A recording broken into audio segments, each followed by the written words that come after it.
Hello everyone! Ang dami kong kalat.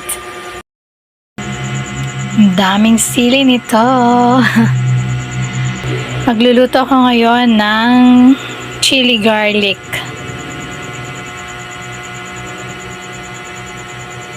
Chili garlic sauce. Ayan, na-blend ko na siya earlier. More than 4 kilos ito. Ayan. Tapos, papakulo na ako ng mantika over here. Ayan.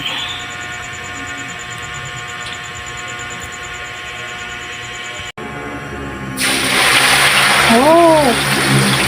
Yun nga, kinakalit ko.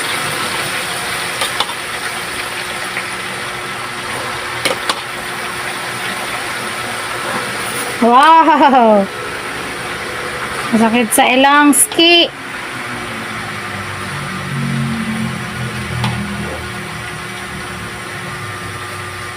Pwede na ibuhos.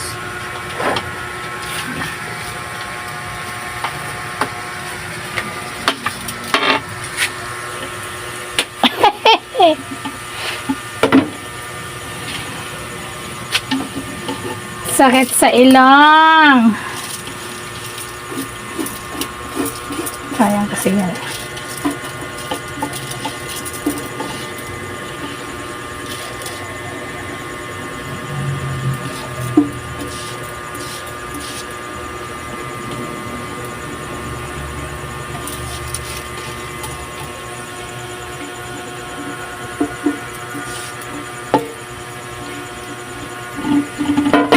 Aray. Kanina galit na galit yung mantika. Ngayon.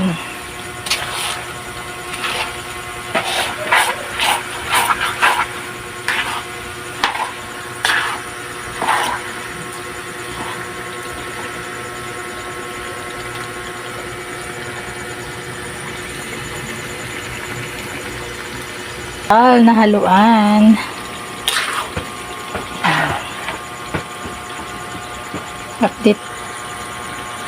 Update ko kayo later. After 15 minutes, eto na ang itsura niya. So, medyo matagal-tagal pa ang lutuan. Ganito pa rin siya. Medyo luto na siya. Pero kailangan nating lutuin mabuti para pwede siyang i-stock.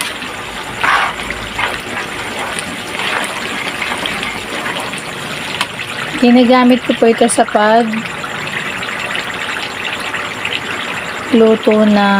paggawa ng sauce. Sauce ng kwek-kwek, ng bola-bola. So, mura na po kasi ngayon. It's only 50 pesos per kilo.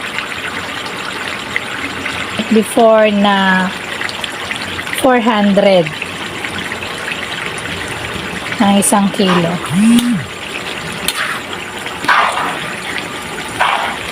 Kaya marami na akong niluto para hindi luto ng luto.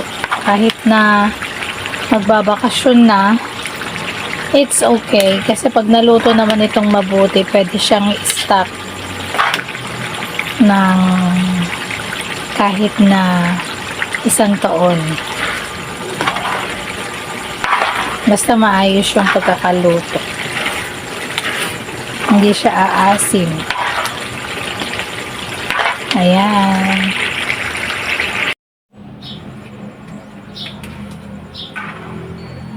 Ayan, dahil alas 9 na ng gabi, kinuhanan ko yung isang angulo ito. Kaya lang parang medyo madilim. Pero nakikita naman yung aking niluluto. Ang oras dito ay alas 9 na ng gabi, past 9 na ng gabi. Kaya nag-decide ako na ilipat yung cellphone. Ayan, mas nakikita ko. O, diba? Nakapamewang pa para makapagpado.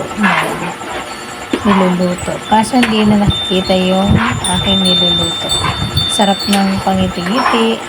Kala mo naman, nagpe-pictorial.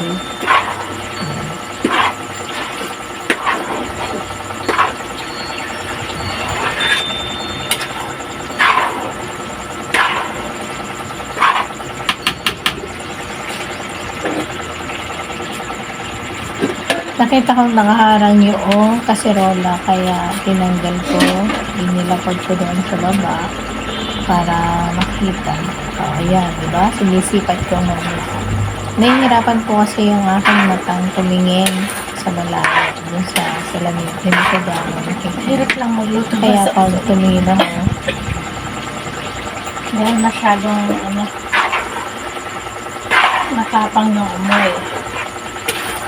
Nanunuot hanggang lalamunan.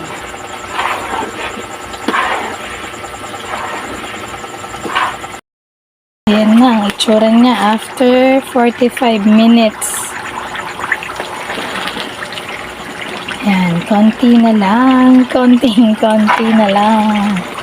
Konting tiyaga na lang ng paghahalo. Nakailang bahing na rin ako dito.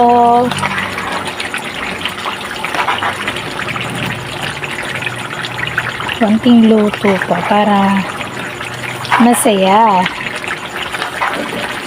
Tulog na lahat yung kapitbahay ko. Ganito naman sa probinsya.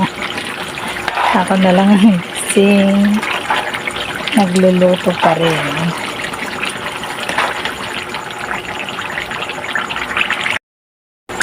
Ayun, sa wakas. After all in all 1 hour of cooking, it's already done. Ayan. Luto na siya.